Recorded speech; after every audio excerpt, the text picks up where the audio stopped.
Olá pessoal, a gente teve um problema técnico, então a gente teve que reiniciar a live, tá bom? Para quem está entrando ali agora. Meu nome é Onair, né? Como a gente estava, eu me apresento, né? Eu sou psicólogo, atualmente trabalho na Loucos por Você, né? E lá a gente realiza uma atividade que tem como objetivo alcançar os usuários, né? E também uma militância no que diz efeito à luta antimanicomial, né? Estamos aqui aguardando o Guilherme para entrar, para a gente iniciar as nossas atividades. É, então, só um minutinho que a gente já vai começar, tá bom?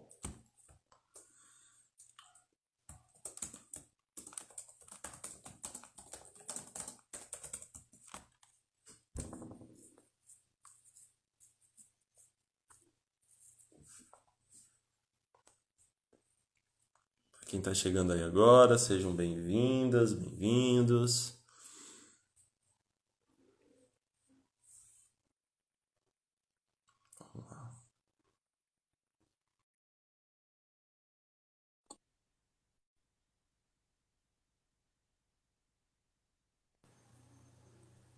Pronto, entrei de novo. Pronto, entrei de novo. E aí, Deu Guilherme? a mesma Deu a coisa, meu mesma Deus. Meu Deus. Tem eco ainda? Tem ego Tem ainda. ego ainda. Oh, meu Deus. Uma voz na sua cabeça. Tipo isso. Tipo isso. Que isso, assim, Que o isso, assim, o computador tá computador tá desligado. desligado. Aqui também. Eu também tô só Mudar de lugar. Mudar de lugar. com você aqui mesmo. Não, né? Não, né? Melhorou um pouquinho? Não, deu na Não, mesma. deu na mesma. Né? Dá pra ir ou a gente quer tentar de novo? Uai, não Uai, sei não se sei se você que sabe, você que assim. sabe, Quem assim. estiver Quem escutando aí estiver estiver escutando aí conseguindo estiver conseguindo escutar, escutar, dá pra ir, assim. dá Eu pra ir, abaixo assim. meu Eu volume aqui abaixo no meu máximo. volume aqui no máximo. Então tá, a gente faz isso então. Quando você abaixa o volume, qualquer coisa, e aí eu te.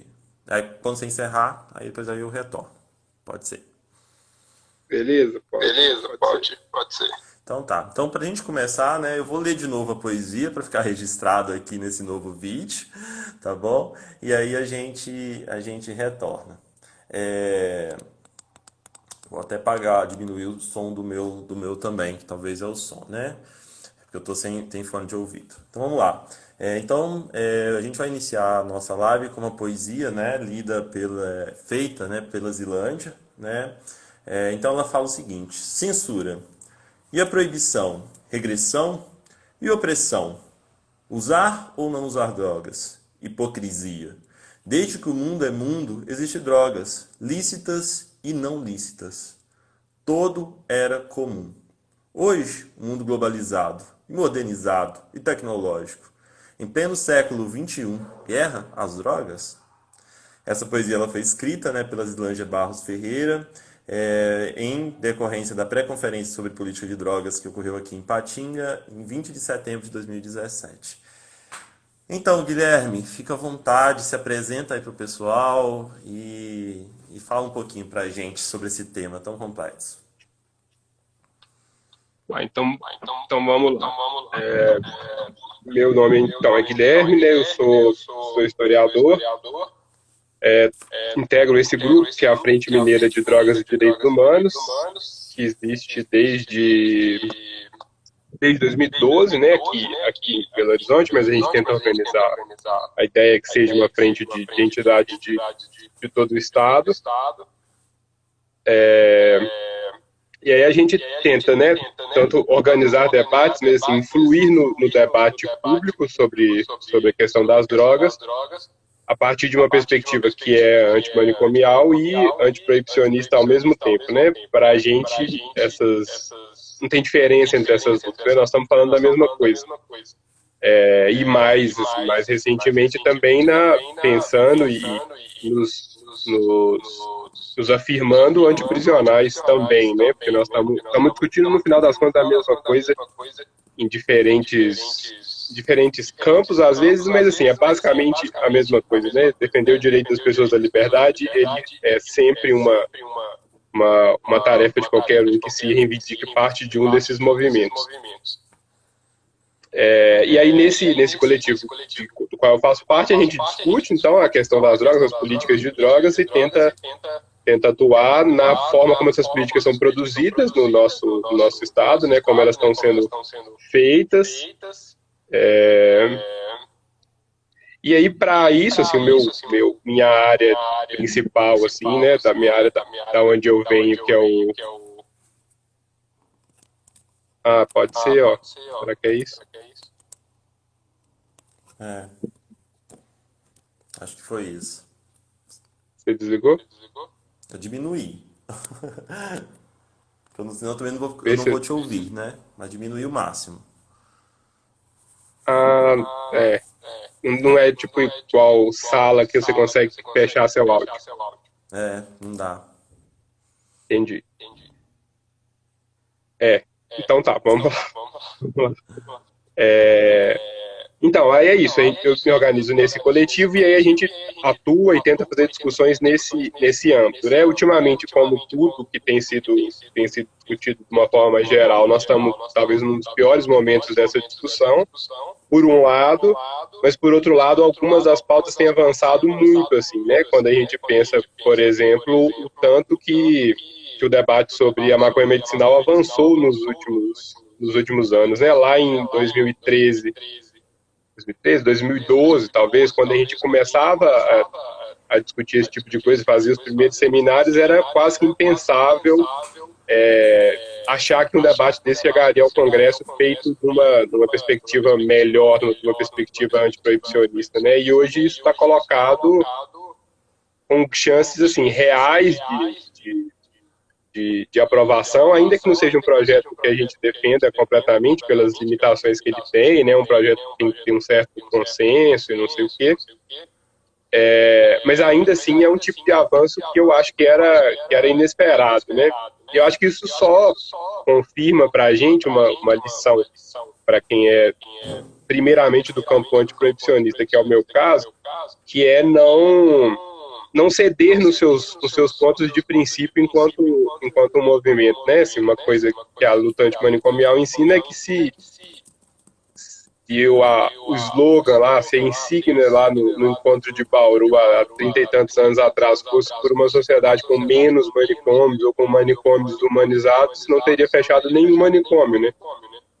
Então, se a gente começa a fazer acordos e a falar, não, mas eu defendo só algumas drogas, não, mas vamos começar por aqui, a gente também dificilmente chega a algum outro lugar, né? Se a gente esconde debates que são fundamentais dessa política que colocam as questões nos seus lugares devidos, né? Que é pensar que a política de proibição é, desde a sua origem, desde sempre, uma justificativa histórica para a construção do racismo e do genocídio da população negra no Brasil, né? Desde das primeiras legislações de proibição que a gente tem no Brasil, lá em 1830, depois com o nosso primeiro Código Penal, lá em 1840, tem um foco muito claro em quem vai ser criminalizado pelo uso de determinadas substâncias, né? Assim, a história do uso da maconha no Brasil é completamente atrelada à história da construção do que se chama do perigo negro, né? Assim, de como a sociedade precisa controlar essas pessoas que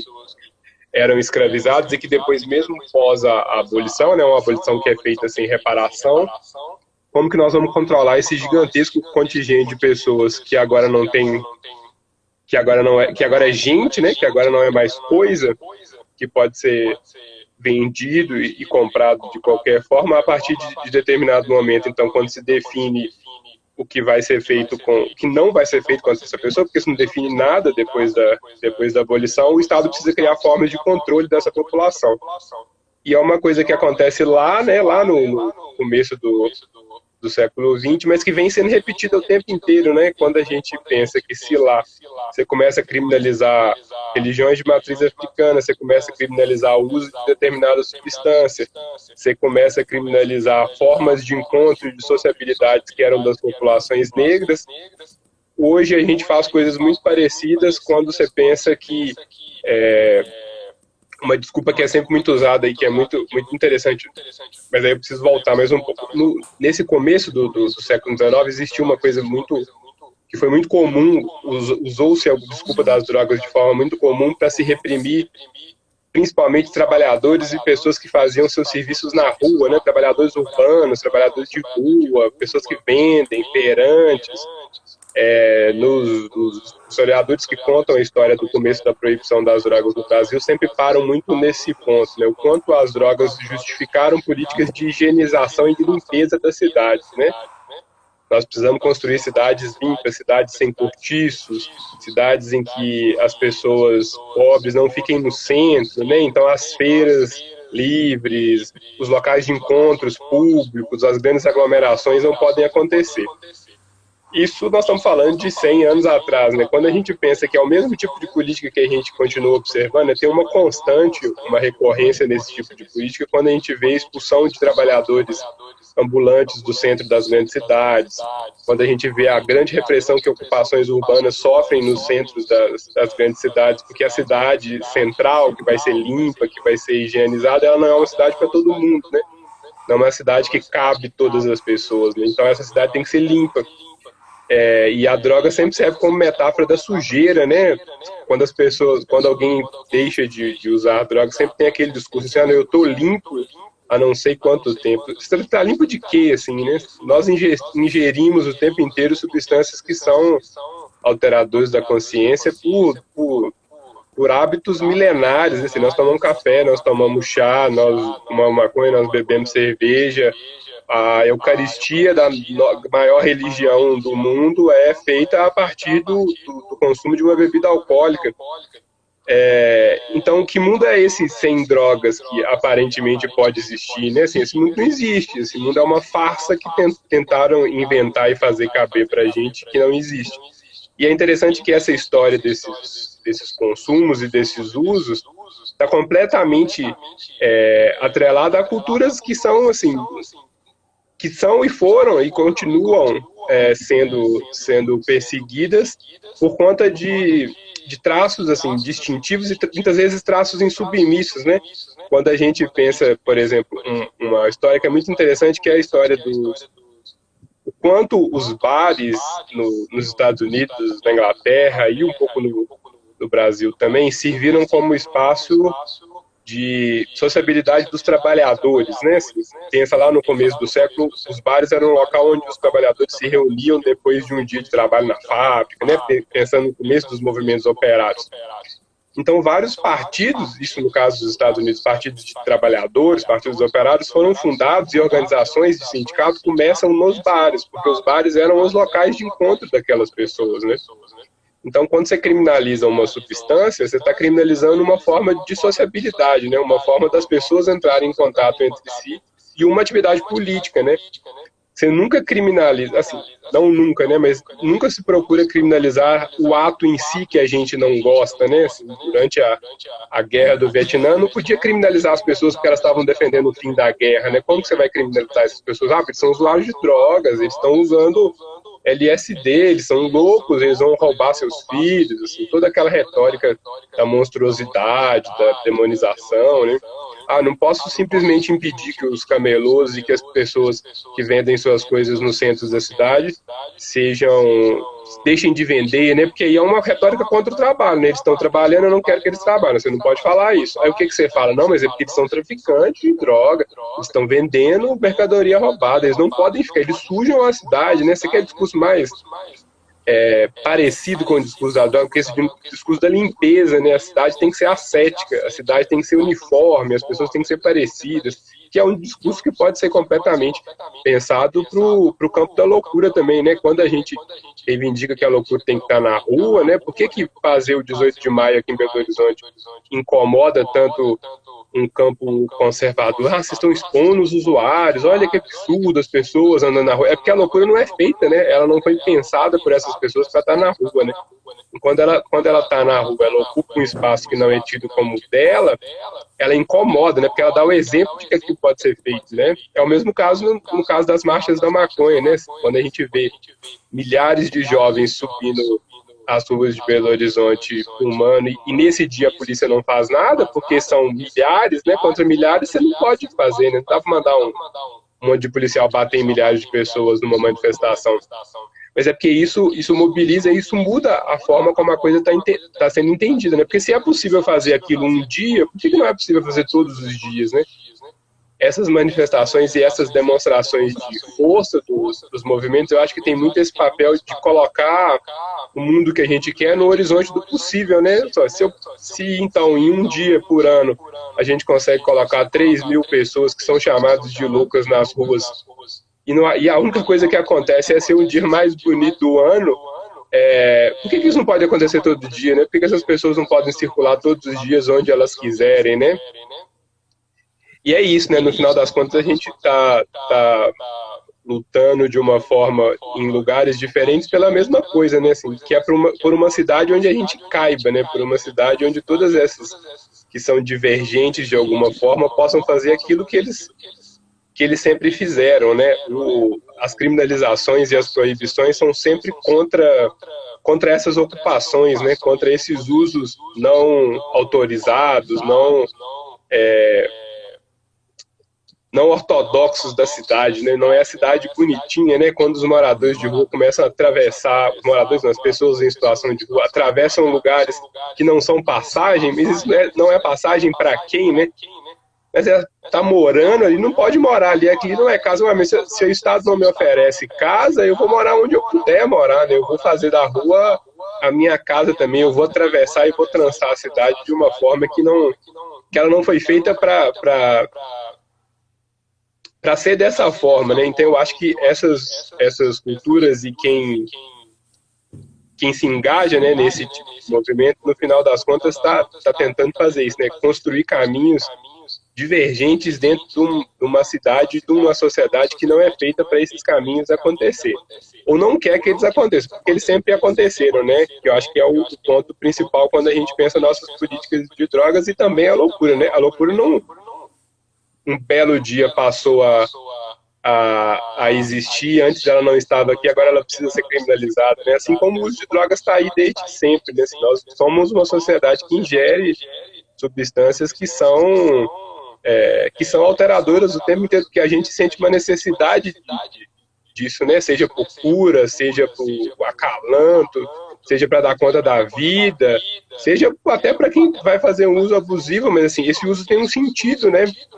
Esse debate, quando ele é levado só para o campo da biologia, para o campo da medicina, rouba-se dele a discussão dos sentidos, né? O que traz para a pessoa um determinado uso, aquilo que é tornado sempre como uma coisa negativa, como algo que não pode acontecer, né? Esse consenso moral que a gente cria em torno da questão das drogas, né? Drogas são ruins, drogas não podem ser usadas, diga não às drogas, ele limita completamente tudo que pode ser dito sobre essas substâncias, porque no final das contas as substâncias não são importantes, né?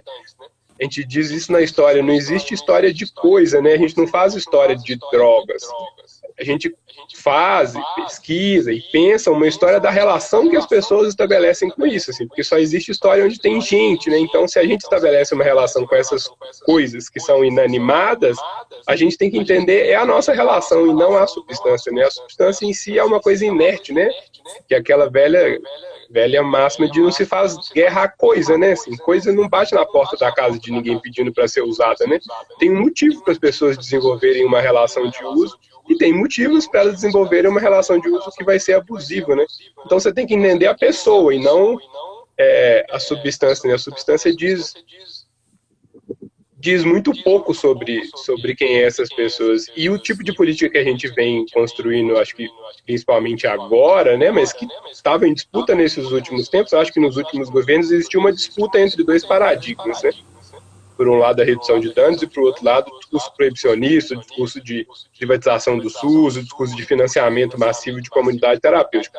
Agora, o discurso da redução de danos saiu do governo, né? Agora só tem um lado lá dentro, né? Seja no Ministério da Saúde, seja no Ministério da Justiça, só uma visão é que está sendo defendida.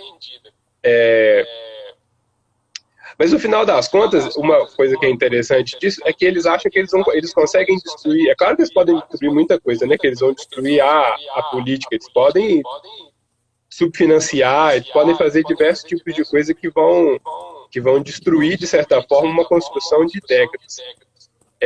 Mas a mudança de subjetividade das pessoas vem acontecendo, né? Assim, é muito difícil você lutar contra isso, assim. Então, às vezes, por mais que ele sempre dá a impressão que eles estão ganhando, eles estão sempre ganhando, né? Que a gente é sempre aquele povo que fica dando murro na parede e nunca vai conseguir nada.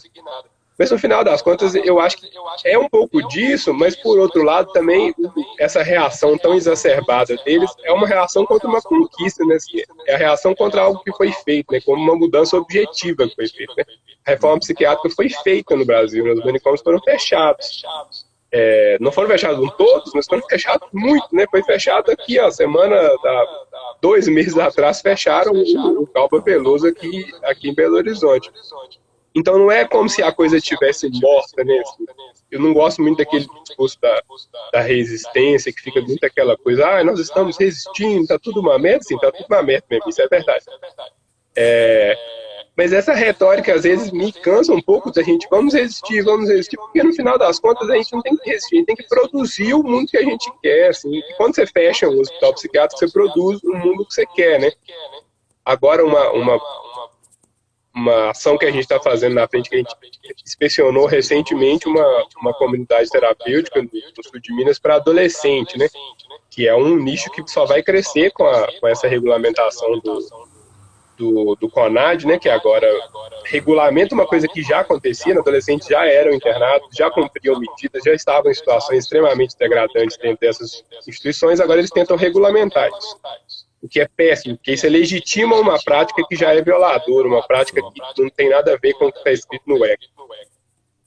E aí, o que a gente pensaria? É uma situação de pandemia, não vamos fazer esse tipo de coisa, né? Não dá, isso não é hora de fazer isso. Mas assim, se tem uma hora onde a gente tem que fazer esse tipo de coisa, é agora, né? Se tem uma hora em que é essencial tomar esse tipo de posição, é agora. Porque eu acho que agora é a hora em que as pessoas que não querem fazer nada, elas estão autorizadas a não fazerem nada, assim, porque está tudo sendo desmontado mesmo. Então, os que querem fazer, que são radicais nas suas convicções, é a hora da gente não parar de fazer coisas num minuto, né? Assim, nós temos que atormentar esse governo e atormentar essas pessoas que estão lá de todas as formas possíveis, né? Como diz um cartaz antigo do 18 de maio, se não nos deixam sonhar, a gente não pode deixar eles dormirem um minuto, eles têm que ficar incomodados o tempo inteiro, eles têm que odiar a gente, assim, nós temos que ser carrapato e fechar a comunidade terapêutica, e fechar o hospital psiquiátrico, e fazer eventos e mais eventos, e falar nas escolas sobre o uso de drogas, sobre uma educação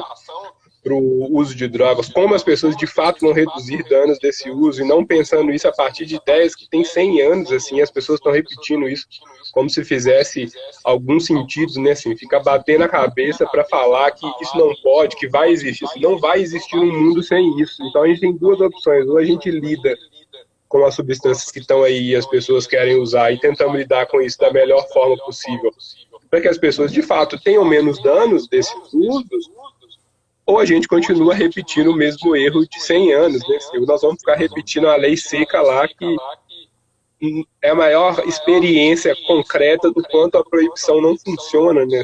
Tá desenhado, tá escrito lá, né? O que proibição gera? Proibição gera substâncias de péssima qualidade, gera aumento de crime, gera encarceramento em massa, gera pessoas sendo internadas em instituições que são violadoras de direitos humanos, assim. O outro paradigma, assim, a outra forma de pensar isso é a única forma possível agora, né? Assim, uma experiência já foi feita, essa experiência já está fracassada, né?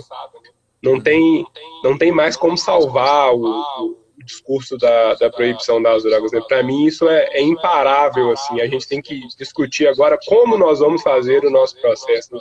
Quais são as características brasileiras para um processo de regulação, que tipo de política pública a gente tem que ter para isso, né? Se os nossos serviços fazem sentido para essa nova lógica, ou quais novos serviços nós temos que ter para uma outra lógica, né? Recentemente, a gente fez na frente um debate que foi bem interessante, que foi sobre salas de uso seguro, né? Uso assistido de drogas, para pensar como essas experiências funcionam em outros países. Assim. Existe isso há 30 anos em diversos países da Europa, assim, e não é Uma vez eu vi um representante do governo do Uruguai, logo depois da legalização, ele veio dar uma palestra no Brasil, e aí ele começava falando assim, gente, depois da legalização, o Uruguai não virou Sodoma e Gomorra, né? Assim, não é o fim do mundo, não tem, dá para fazer isso que nós estamos fazendo, né? Assim, não significa que vai ser feito de qualquer forma, não significa que isso vai ser irresponsável,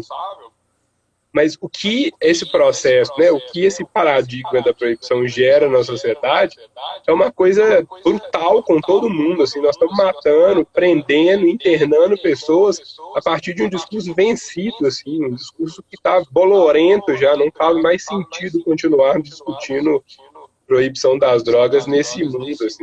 Assim como é absurdo pensar pessoas presas em manicômios, é absurdo, tem que ser absurdo pensar que essas substâncias hoje estão proibidas e nós estamos prendendo jovens negros à torta e à direita por conta de um discurso falso, assim, um discurso que na verdade só serve para fazer isso, né? Esse discurso é conveniente para eles, assim, para continuar produzindo prisão, para continuar produzindo morte, assim, não tem outro lugar aí, né? A proibição, assim como a prisão, é uma instituição que é falha na sua definição, mas ao mesmo tempo os efeitos que ela produz são muito convenientes. O erro dela é muito conveniente para o que vai acontecer, né? Para os resultados, na verdade, né? É isso. Falo muito, né? Se você não me cortar, eu vou falando toda a vida. Não, tá ótimo. Pois é. Quero discutir mais algum ponto? Uai, você que sabe, se você deixar, eu vou toda a vida aqui. Você tem que me Não, cortando aqui, porque nós ó, a podemos gente já falar estamos. de tudo. Eu queria saber, você tinha, né, me pedido para eu não conheço muito da cidade de Ipatinga, né? Queria que você pudesse contar um pouquinho, falar um pouco de como é a política aí. Imagino que vocês enfrentem desafios muito parecidos com os que estão sendo enfrentados no resto do Brasil, né?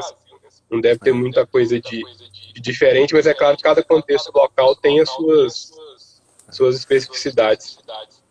Eu acho que Ipatinga, né, enquanto cidade, eu acho que a gente viveu uma questão muito séria, que era quando, digamos, o resto do país estava, como posso explicar, talvez se modernizando, né, ou construindo estratégias de atendimento aos usuários de álcool e drogas, a gente ainda estava num processo de luta que não gerou em efetividade uma política de acompanhamento, né, a esses usuários, às pessoas, ao público que atende álcool e drogas, né?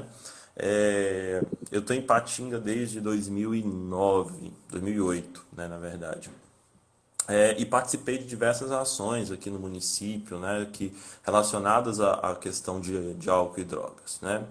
E uma coisa que eu percebo é como que essa questão mesmo, entre uma política que trata, né, de um viés proibicionista e uma construção de uma política vinculada aí a um modelo de redução de danos que trabalha pelo SUS, como que isso é conflituoso dentro de Ipatinga e como isso se registra enquanto lógica que tende sempre ao proibicionismo, sabe? Aí eu acho que isso é um ponto que a gente precisa pensar, né? Hoje, atualmente, eu trabalho, só para pegando um dado, né? Atualmente eu trabalho no programa CEAPA, né? Que acompanha pessoas com cumprimento de alternativa penal, e a gente realiza grupos com os usuários, né? Com a galera.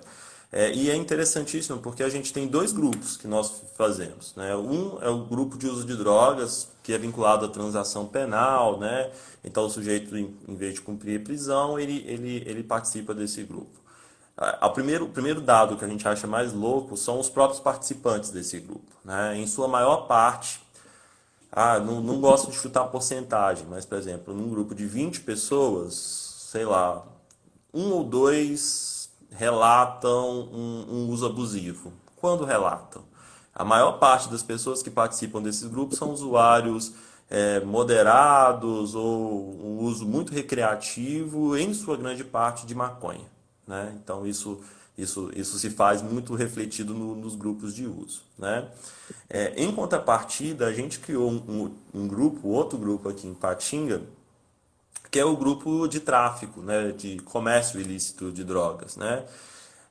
Que é um grupo que não acontece em outros municípios que tem esse programa, que é o programa SEAPA, os grandes municípios, né? E aí eu fico pensando, né, por que Ipatinga ocorre? Talvez por isso, a grande quantidade de pessoas que são presas por tráfico, né? E aí essas pessoas, inclusive, recebem entram como tráfico privilegiado, tendo a possibilidade de participar, de cumprir uma alternativa penal. É, E aí, quando você vai fazer uma leitura desses casos, e aí é interessantíssimo quando você faz a questão, né? Se você for antimanicomial, você tem que ser antiproibicionista e tem que ser anti-encarceramento, né? Antiprisional também. Porque quando a gente vai fazer uma leitura dos casos, são o estilo mesmo do que o sistema prisional solicita pra gente, sabe? Em sua maior parte, pessoas é, negras, né? Negras e pardas, em sua maior parte, muita gente jovem. É uma coisa louca também, que a gente às vezes tem que fazer um grupo de tráfico, que o sistema de justiça, a lentidão, tem que lidar com a lentidão do sistema de justiça, que ocasiona um sujeito que participa de um grupo hoje, mas que o delito ocorreu há 5 anos atrás, né? E aí a gente tem que ainda lidar com esse sujeito que está numa outra esfera de vida, que está com uma outra construção de vida e tudo mais, em que o tráfico já não se faz mais presente na vida desse sujeito, né? E aí ele entra como história, né? Para nós e não necessariamente experiência presente, assim. Então isso é uma coisa que a gente tem que fazer essa conta e como que isso se articula na cidade de Patinga, né? E do ponto de vista da saúde, uma coisa que a gente saca é a dificuldade do não atendimento, né? Porque, ou principalmente do não atendimento especializado, a partir da não construção de um dispositivo que faça o atendimento direto a esse grupo de álcool e outras drogas, né? A gente vem aí lutando há muitos anos com a possibilidade de implantação de um CAPS-AD e o CAPS-AD nunca sai do papel, né? Assim, a gente já chegou a ter recurso do CAPS-AD para a implantação do dispositivo, e o dispositivo não foi implantado, né? Então isso tudo diz muito respeito também dos modelos que nós temos, né? Eu fui de uma época do Compud, com muita frequência a gente tinha que construir estratégias, porque vinha a partir do poder público, inclusive estratégias higienistas, sabe? Isso era muito vinculado à população em situação de rua. Então a gente tinha que ficar muito atento, porque a galera queria que fizesse o consultório na rua, fosse lá, e aí de repente inventavam uma ação e queriam que essa ação ocorresse com o consultório na rua e com a polícia, sabe? Então a gente já teve casos de que era muito solicitado a internação compulsória aqui, então a gente tinha que bancar mesmo, e os serviços de saúde às vezes mandavam assim, não são casos de internação compulsória.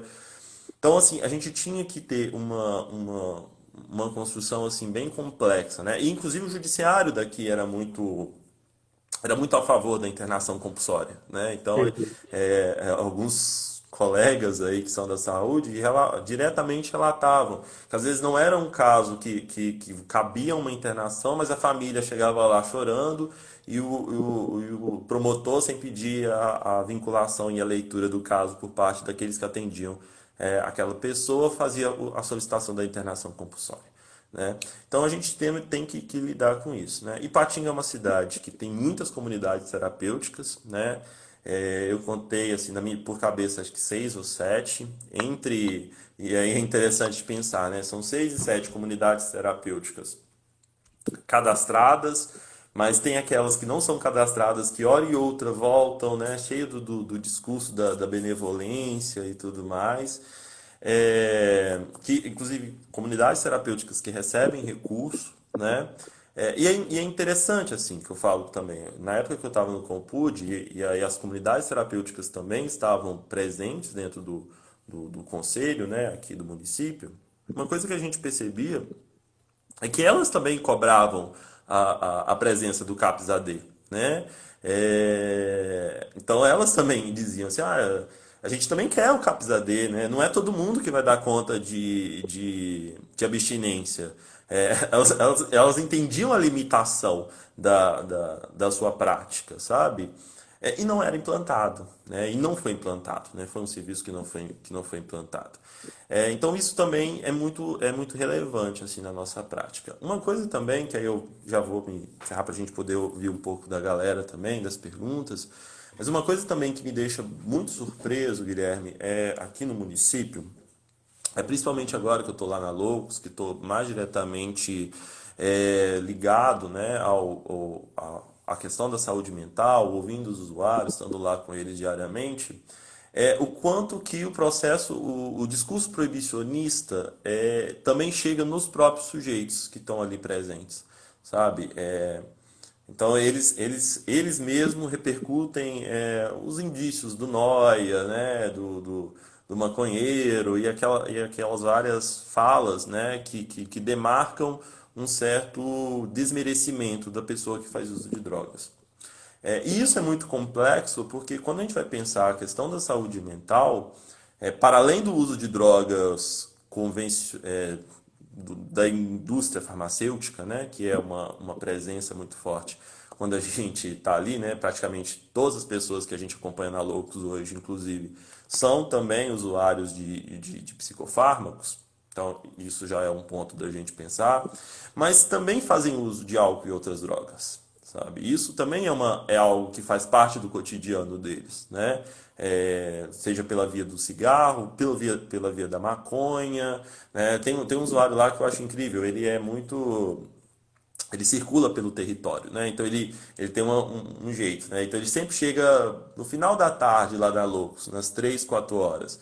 E quando a gente vai perguntar para ele onde ele foi, ele falou que já circulou praticamente 4, 5 bairros num dia, assim, andando, né? Até chegar lá na Loucos. E é muito interessante, porque nessas andanças dele, ele relata a dinâmica da cidade, sabe? A dinâmica do uso de drogas, a dinâmica da polícia, a dinâmica do coercitiva da polícia, né? E eu acho que esse também é uma prática que é apontada.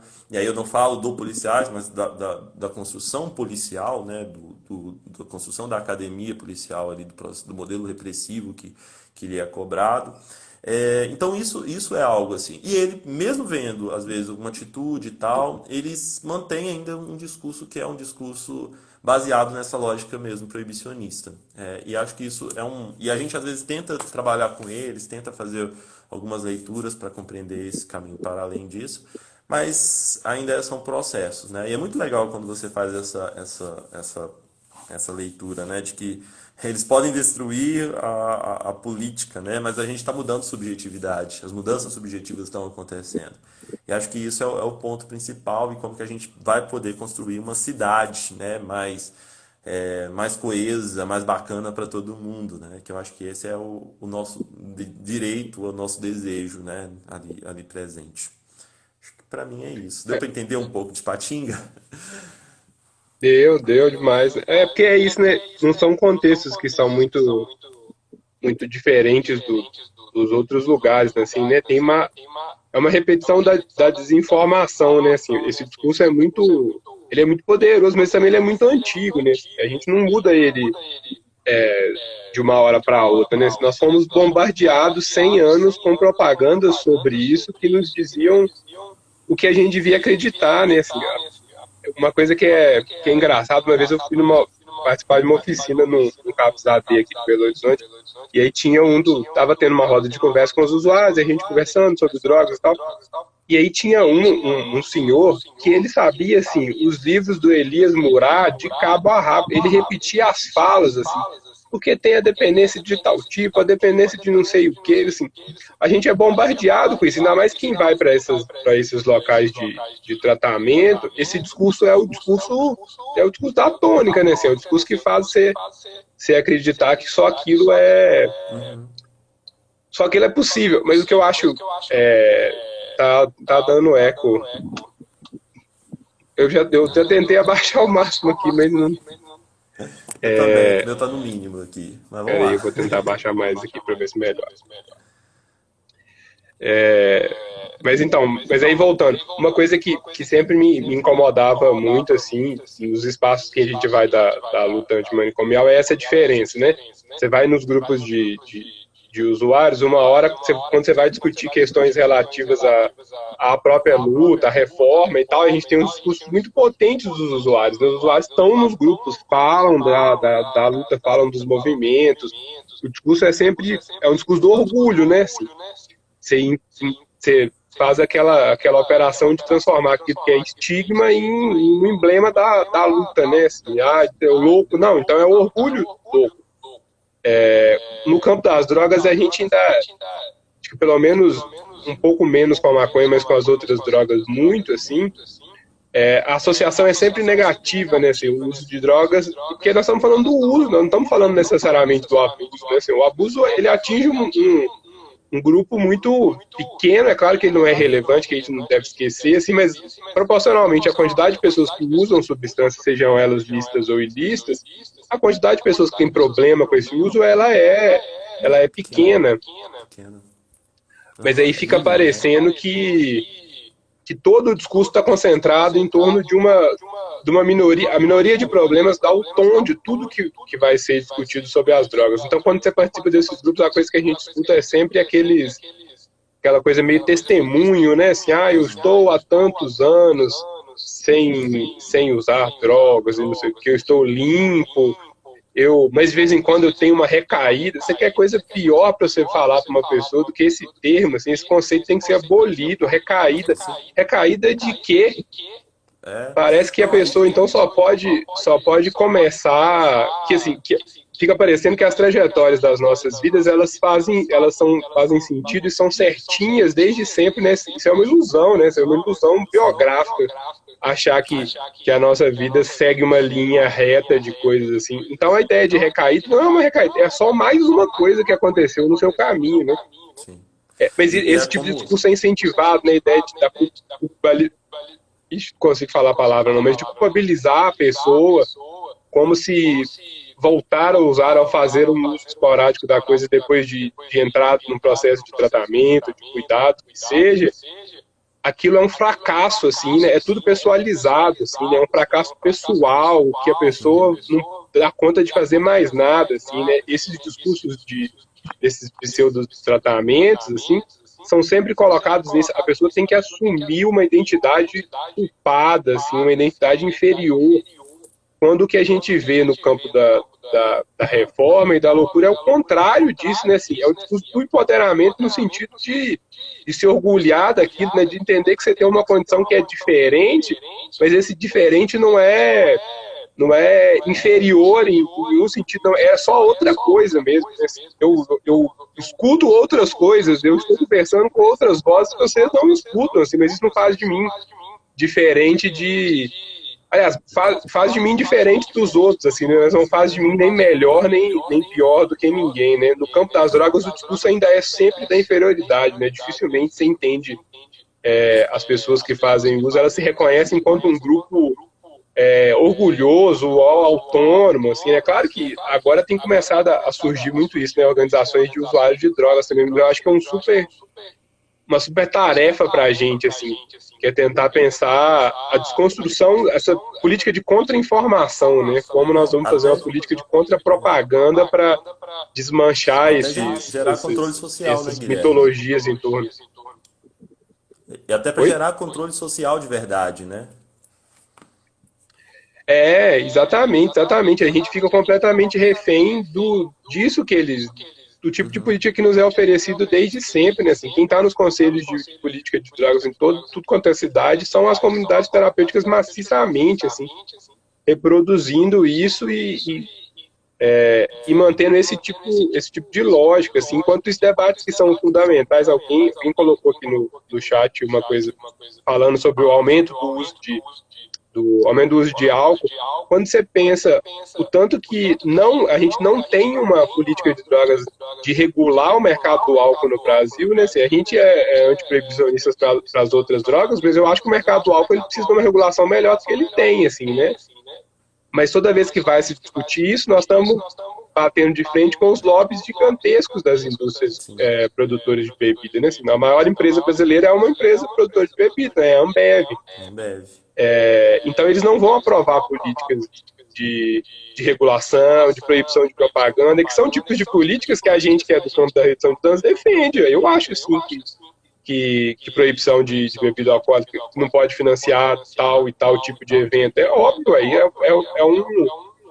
é a função do Estado pensar esse tipo de política, né? Mas aí a gente isola e fica parecendo que ali está tudo bem, sendo que grande parte dos nossos problemas estão atrelados exatamente ao consumo abusivo de álcool, e sobre o consumo de álcool a gente quase não pensa discursos de redução de danos mesmo, discursos sobre o uso, discursos de responsabilização sobre esse uso, sobre informação sobre isso, né? Assim, a gente tem uma super política de incentivo meio sem informação sobre o que deve se fazer sobre isso, e sobre as outras drogas, uma demonização que também é meio baseada em nada, né? Assim, é meio que baseado em um discurso falso mesmo, mas que é tão batido que criou uma subjetividade mesmo. Existe um pensamento em torno disso que é o consenso, né? É o que é tido como normal, mas ele vem sendo derrubado, né? Assim, isso é muito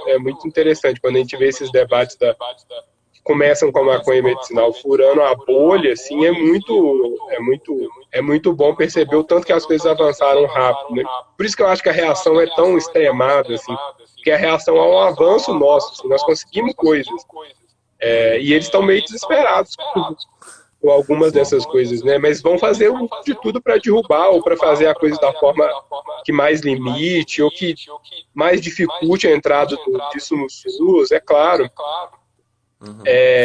Mas eu acho que é um indício de que alguma coisa foi bem feita, né? Assim, ficar batendo nessa discussão o tempo inteiro nos levou em algum lugar. Nós temos que expandir e principalmente juntar os debates, né? Assim, parar de fazer os debates separados, né? Quem é antiproibicionista não pode tolerar a comunidade terapêutica, assim como quem é antimanicomial tem que entender as necessidades de uma política de regulação das drogas. Assim, não tem como mais a gente continuar falando separado, assim, né? Sim. Só falar um pouquinho agora, porque já vamos, senão a gente vai adiantar muito, a gente não vai conseguir responder algumas perguntas aqui do chat também, bem provocativo. Vamos aqui pegando algumas colocações. Eu achei muito interessante, porque a galera aqui está super colocando, afirmando, confirmando e tal, mas tem umas aqui que eu acho bem interessante, né? A Catiane, ela coloca assim: o município que trabalha está tendo muitos casos de uso abusivo de álcool e drogas, e não tem CAPS AD, né? Muito parecido com o que a gente comentou aqui em Patinga, né? Só voltar aqui, ó. Porque voltou. Eu estou pensando numa estratégia de atendimento, trabalho na proteção social especial. E aí a Juliana também já faz uma colocação falando dizer sobre a rede de atenção a usuários de álcool e outras drogas, assim. Tem algo que você gostaria de falar sobre isso? O que você acha? Eu acho que esse é sempre uma discussão complicada para cidades que não têm esses serviços, né? Assim, eu queria depois, inclusive, que você contasse um pouco por que você acha que o CAPS AD não abre isso, onde que vem esse impedimento, assim, é político, é moral, assim, de qual esfera que vem isso, né? Se até as comunidades terapêuticas reconhecem essa necessidade, é porque a situação tá grave mesmo. aqui em Patinga eu sinto que é uma junção de coisas, assim. Porque eu falo da comunidade terapêutica que afirmam e tal, mas não é esse o discurso presente também em todas, né? Não há uma. E esse também é uma questão muito forte, assim. As comunidades terapêuticas aqui, a gente sente que também não há uma coesão. Não há uma construção grupal de um grupo de comunidades terapêuticas, né? Então isso é uma real. Em Patinga também, nos últimos 10 anos, a gente viveu instabilidades políticas muito grandes, né? Então a gente, nossa, nos últimos 10 anos, eu acho que nenhum prefeito conseguiu encerrar o mandato, entendeu? A gente já estava, acho que tivemos 4 ou 6, 5 prefeitos, né? Nesse período. Então foi isso também, essa estabilidade política também é um complicador, né? Além mesmo do todo o processo de organização dos espaços, das esferas, né? Então isso também eram muito complicadores, né? Mas eu acho que esse discurso também, o que é reinante aqui na cidade, eu acho que traz um pouco desse universo mesmo, do lugar mesmo, de uma visão mesmo sobre o lugar do usuário de drogas, o lugar do pecado, né? É uma cidade também que tem lógicas religiosas muito fixas. Então isso tudo também é marcado, né? Muito, muito presente. Então acho que é uma junção de fatores que colocam essa como dificultadores assim para o processo, né? do CAPS. Entendi. Então, sobre as perguntas, eu não sou especificamente do campo da saúde, né? Eu não sou trabalhador de serviço e tal. Mas uma coisa assim que eu penso a partir das discussões que a gente faz na frente é que ainda que não exista o serviço, que é óbvio, né? A gente tem que lutar para que existam esses serviços nas cidades. A forma de pensar isso, mesmo que seja nos serviços, né, na unidade básica, no CRAS, no serviço do SUAS, seja onde for, a forma de pensar a questão das drogas informa como você vai lidar com essa questão na sua cidade, né? Claro que a gente sabe que tem mil questões que é isso, depende da política local, depende do prefeito, depende do secretário de saúde, mas pensar políticas de redução de danos e ser um trabalhador que se pauta pela redução de danos, não é uma coisa que precisa de um serviço necessariamente, né? Você pode colocar isso na sua prática, né? Porque redução de danos, né, como dizem os redutores de danos mais antigos, não é não é só técnica, assim, não é um conjunto de técnica que você vai aprender fazendo um curso ou estudando determinado tipo de coisa. É uma forma de entender o problema, assim, né, de entender a questão. O Denis Petuco fala que redução de danos é uma ética. E eu acho que é meio nesse sentido mesmo, assim, é como entender a pessoa que faz um uso abusivo de uma substância e como que você vai tratá-la, assim, tratá-la no sentido não de necessariamente de médico, não, assim, mas como que você vai oferecer cuidado, assim, porque isso muda a relação que a pessoa estabelece com você, né? Se você dá conta de entender o que esse uso está respondendo, você consegue pensar que lugares que você pode ir, né? Assim, que pode ir desde, sei lá, fora do Brasil, e no Brasil a gente teve isso também lá em São Paulo, né? Dos braços abertos.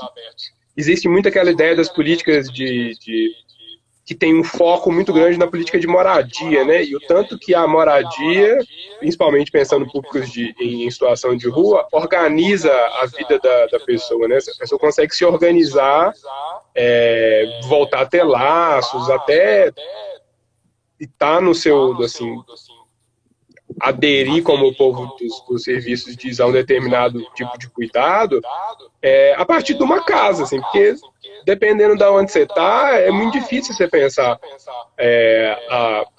como se organizar se você não tem o mínimo de coisa, né? Então essas políticas que pensam moradia primeiro, assim, são essenciais para esse tipo de coisa, mas é claro que quem está atuando nesses lugares tem que saber pensar quem são essas pessoas também, né? Como que eu vou lidar, com quem que eu tô conversando, né? Acho que tentar entender que as pessoas são menos diferentes da gente do que a gente acha.